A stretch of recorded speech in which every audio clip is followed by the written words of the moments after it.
Hi, I'm Ewashkiw from Adventure Yoga. Thanks for joining me today for this yoga sequence for complete beginners. And today we're focusing on back bends. I've actually made a series of these classes. So I've got classes on twists, on standing poses, I've got a few of them. So you can check out those classes in the description for this video, but do that after this class. Let's do some back bends. You don't need a yoga mat, but we are going to do some stuff with our knees on the ground and the front of your belly on the ground. So you might want a blanket or a towel to use when those poses come up. All you need to do right now is muster your positive attitude, have a seat, and I'll meet you there in just a few seconds.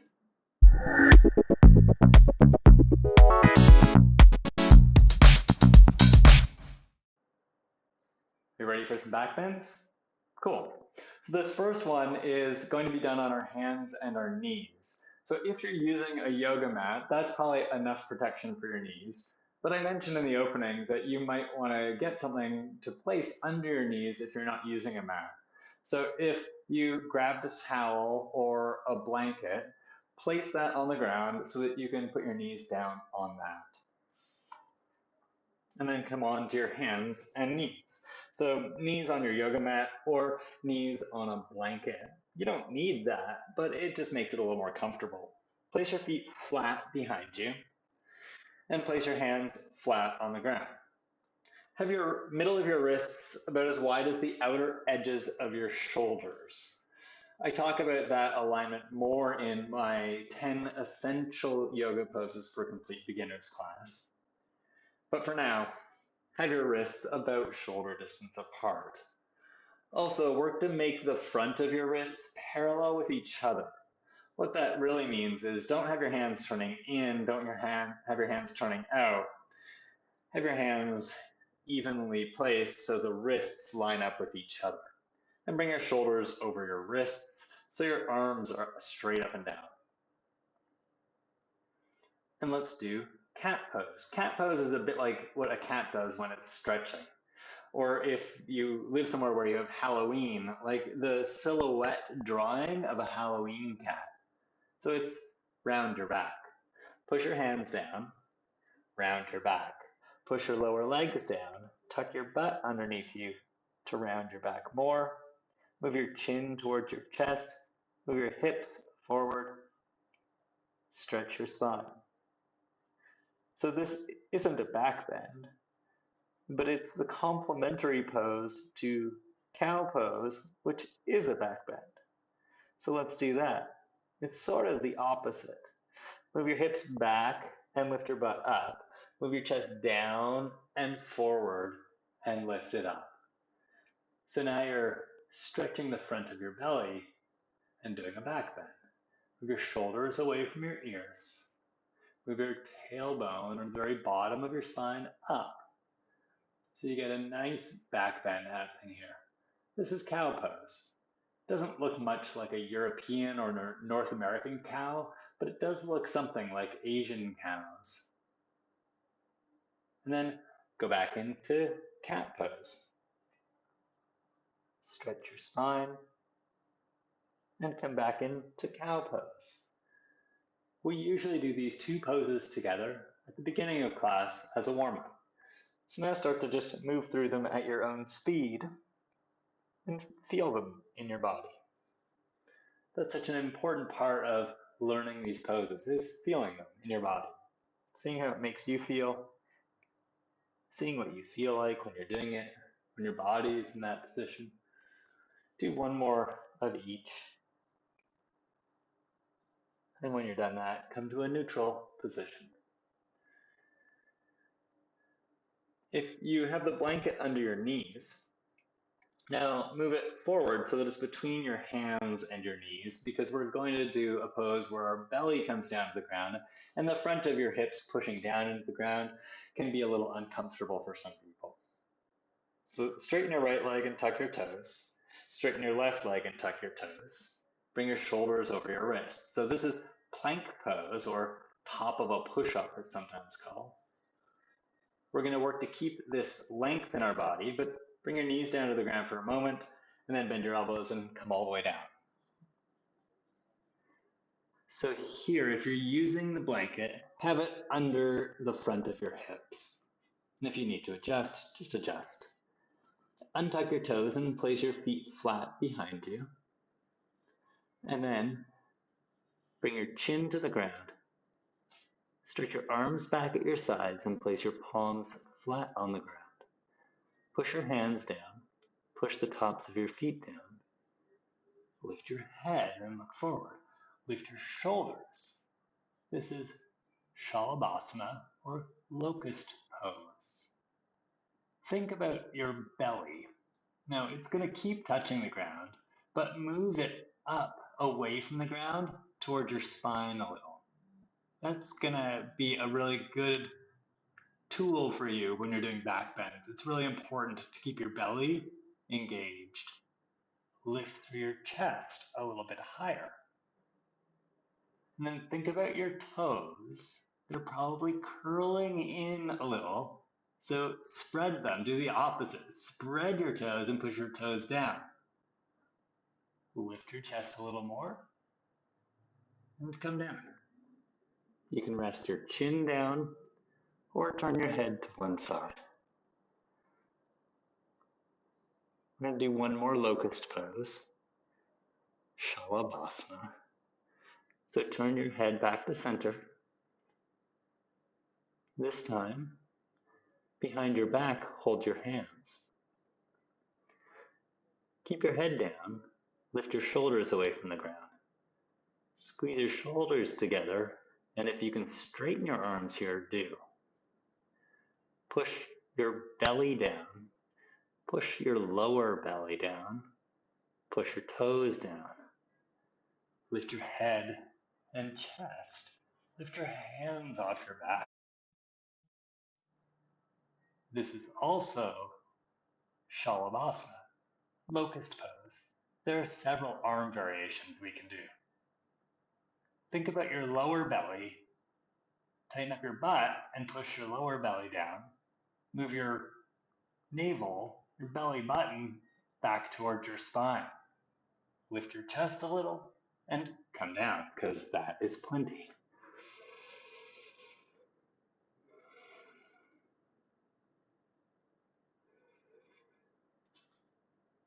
Place your hands beside your chest. Lift your chest a little. Lift your shoulders. Lift your hips up. Move your hips back. Slide your feet together. Walk your hands back and sit back. Fold forward. If you can bring your forehead to the ground, do. But if it doesn't come to the ground, take one fist in front of you. Take your other fist and stack it on top and rest your forehead on your fists. This is Child's Pose, and Child's Pose is a really good complementary pose to back bends. And then come back to lying on your belly. So you can crawl forward, stay low, and come down to your belly. Place your feet flat, and then beside your chest, place your hands flat. Push your hands down. Stretch your elbows back towards your feet. Lift your shoulders away from the ground. And think about your lower belly. Push that down. Push your toes down. Push your hands down and lift your chest away from the ground a little. This is Cobra Pose. With all the back bends, think about your belly and move the space around your belly button back towards your spine a little. That's really going to help you not just do your back bend in your lower back, but do it more in your full back. Lift through your chest a little. And then come down. Especially when you're new to yoga, back bends can be really exhausting, which is why we're not holding them for very long. But we will do that again, Cobra Pose. So same setup, feet flat, stretch your feet straight back, place your hands beside your chest, lift your shoulders away from the ground, then stretch your elbows towards your feet. Push your lower belly down. Help do that by tightening up your butt. And then lift your chest by pushing down a little bit, lifting through your back, Move your belly back towards your spine, and then without actually moving your hands, pull back a little so you can open your chest a little. Move your shoulders down away from your ears. And then think about your toes. They're probably curling in a little. So stretch back through your big toes. Push all of your toes down. Cobra pose, called Bhujangasana in Sanskrit. And then come back to child's pose. So lift your hips up. Bring your toes together. Sit back and fold forward. If you can do head to the ground, do head to the ground. But if you want to make the support of one fist on top of the other and rest your forehead there, do that.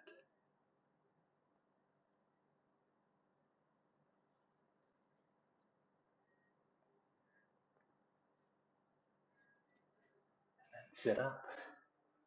If you're using the blanket, you can take it out of the way. You won't need it for this next pose. You do need to tap into your confidence for the next pose though. Walk your hands forward and come up into top of a push-up. So push down through your toes. It's the same hand setup as all four. So middle of your wrists, outer shoulder distance apart, wrists parallel to each other, and look forward a little. And then one at a time, untuck your toes and place the top of your feet on the ground.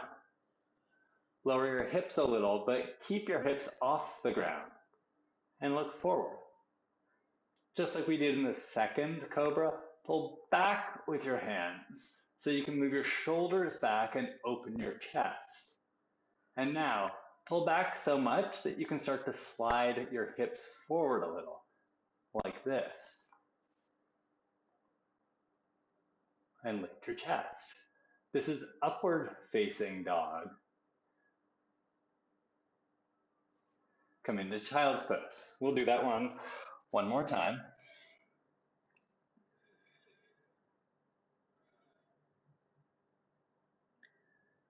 This time when we do it, we'll do the slide forward as part of our lowering down. It can make it a little more fluid and a little easier. Come into plank pose. Push through your hands. Place the tops of your feet down.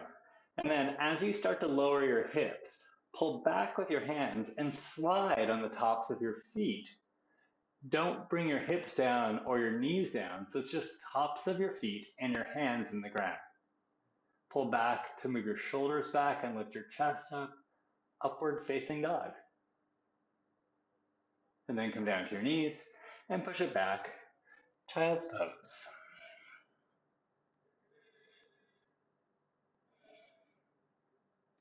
Imagine that you can breathe into your lower back here. That's just going to help create a little bit of space in your lower back so that you feel a little more freedom there. Doing back bends, especially when you're new, it can get pretty tight or sore in your lower back. And then sit up. Really, we've only got a couple more of these to do. Come up onto your knees. So if you've got the blanket and you want the blanket, grab it so that you can place it under your knees. Tuck your toes under. So for most of these back bends, we've been doing feet flat. For this one, we're going to have our toes tucked under. Then take your hands onto your waist so that your thumbs are towards your spine and your fingers wrap around your waist. Push your hips forward. Push down through your knees and your feet, and push down with your hands so that you can stretch up through the sides of your ribs and look up and do a little back bend. To help you do more back bend, tuck your butt underneath you and push your hips forward. Push down with your hands, stretch out of your spine and look up, and then lean to the right a little and reach with your right hand and see if you can grab your right foot. If you can, push your right hand into your right foot and twist to the left a little and reach with your left hand and grab your left foot. If that's not possible, come up and come back down into child's pose. But if you're holding your ankles, stay here, Push your hips forward. Lift your chest up and look up. Camel pose. To come out, lift your left hand off, bring your hand under your hip, bring your right hand off, bring your hand onto your hip, untuck your toes, and come into child's pose. So that's a pretty intense back bend. Take a moment here to reset.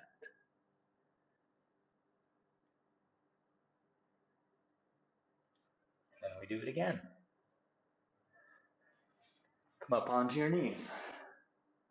So if you can't reach your heels, there's no shame in that. It takes time and practice to learn how to do these poses. If you get to that point and you can't get your heels, rather than struggling and straining and maybe hurting yourself, accept that that's where you are today.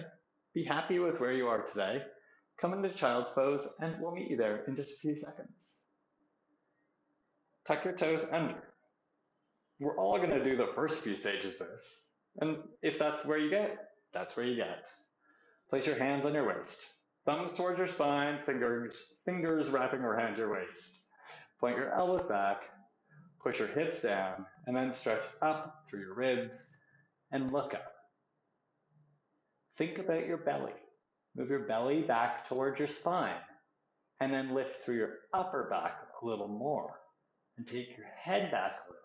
Tuck your butt underneath you and push your hips forward. And then since we went to the right on the first round, go to the left first here. So twist a little to the left, just a little, so you can reach your left hand back and see if you can grab your left foot. And then twist to the right a little and grab your right foot.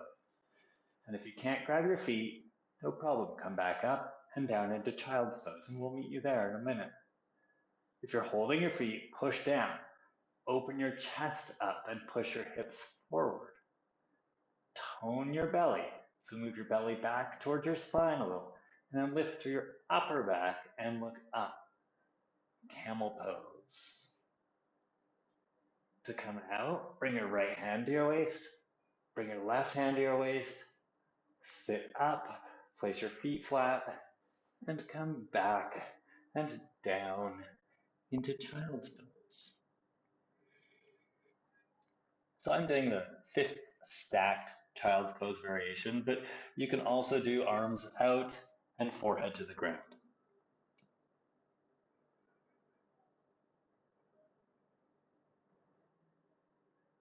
Think about your lower back and imagine that you can breathe into your lower back.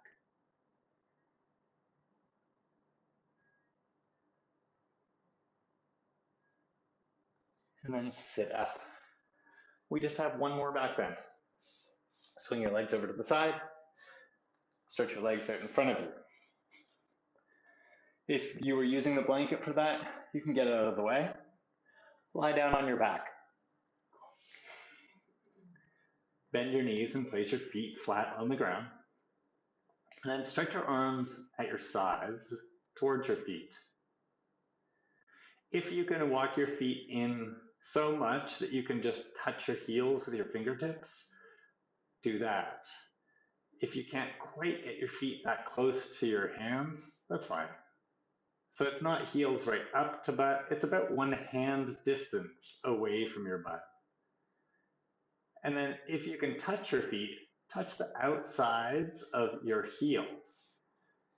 And with your arms straight down at your sides, that's where you want your feet. So that's the width you want as well, so that they're hip distance apart. Work to straighten your feet. I know it's hard to know if they're straight, you can't see them. Just do your best. Push your feet down and then bend your elbows so your fingers point up towards the ceiling. Push your shoulders down and tuck your shoulders in a little bit here. This next pose is called bridge pose. Push your feet down, push your upper arms down, and lift your hips up. Tuck your butt underneath you and lift your hips a little higher. And then, if you can clasp your hands underneath you, do that. If your shoulders are tight and you can't get your hands here, just place your hands flat and push your hands down into the ground. So it's hands flat or interlace your fingers. Push down with your hands wherever they are. And then tuck your right shoulder in, tuck your left shoulder in. Bridge pose. In Sanskrit, it's called Setu Bandha Sarvangasana. It means like a bridge shape in a shoulder stand. So push through your shoulders because they're part of the pose. Tuck your butt and lift your hips up. And you're sort of making a bridge shape with your body.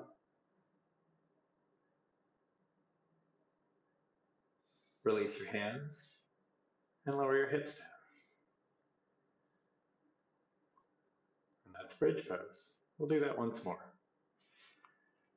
If you moved your feet, check the setup. So as close enough to your hips so that you can touch your heels with your fingertips, if that's possible. Feet as wide as your hips, so with your arms straight at your sides, imagine touching the outer edges of your heels, or actually touch the outer edges of your heels. Make your feet straight. Bend your elbows. We call this robot arms in adventure yoga. Push your upper arms down. Lift your hips up a little. If you can interlace your fingers underneath, you do. And if you can't, place your hands flat. Wherever you are, push down through your hands, lift your hips higher, lean to the left a little, tuck your right arm underneath you, lean to the right a little, tuck your left arm underneath you, and then push through both shoulders, lift up through your chest, tuck your butt underneath you, and lift up through your hips. Think about your belly, and move your belly back to your spine a little, push through your shoulders and lift through your upper back. Bridge pose.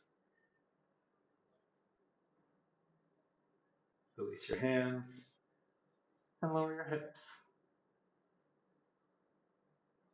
Keep your knees bent, but bring your feet as wide as your mat. Take your knees as wide as your feet. And then we're going to do something called cactus arms. Take your elbows out to your sides and have your palms up. This isn't a back bend. This is just a little twist to free up anything that might be tight in our back after that back bending. So look over your left shoulder and move your knees over to the right. Then we'll go to the other side. Come up through center, look over your right shoulder, move your knees to the left. And then go back and forth a few times with that. We call this one windshield wipers pose. Your knees are like the windshield wipers.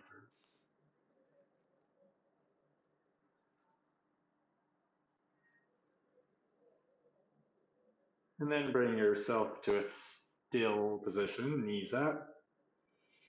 Stretch your legs out in front of you. Stretch your arms down at your sides. Separate your feet a little. Turn your palms up at your sides. Separate your arms away from your upper body a little. Then relax your legs. They turn out. Turn your palms up and relax your fingers. If it's relaxing to close your eyes, close your eyes. At the end of almost every yoga class, we do this. It's called Savasana. It's a chance to rest and to reset. So relax. Great work today.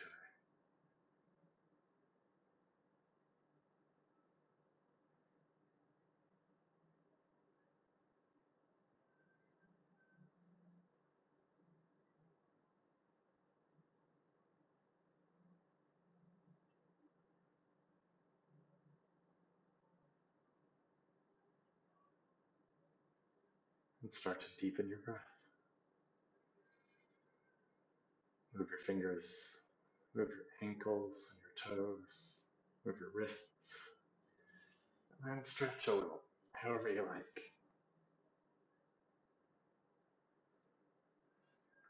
Bend your knees and turn onto your side. Then push yourself up to seated. And sit comfortably.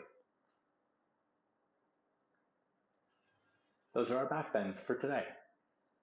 Come back to this class again and again to help you learn these back bends a little bit more and build your confidence in your practice and to build your strength in your back so you can hold yourself up, go on adventures. At the end of class, we will often say Namaste. I like it. I like it as a greeting, as a thank you, and we do it sort of as a call and response. The teacher says it, and the students say it back. If you'd like to do that with me now, please do. Bring your hands together in front of your heart. Namaste. Thanks. And those are some of the more common back bends. I hope this has helped you break them apart and understand them a little bit so that you can start to put them together into your yoga practice. I'm so excited for your journey. I'm so excited that you're starting your yoga journey. What a cool place to be. I have a whole series of these classes, and you can find links to them in the description for this video. One of my favorites is this class right here, the 10 essential yoga poses for complete beginners. Click on that little video, and you can add it to your watch later list and do it another day. And if you haven't subscribed to my YouTube channel yet, please just click my picture there to subscribe. Thanks. Have a good day.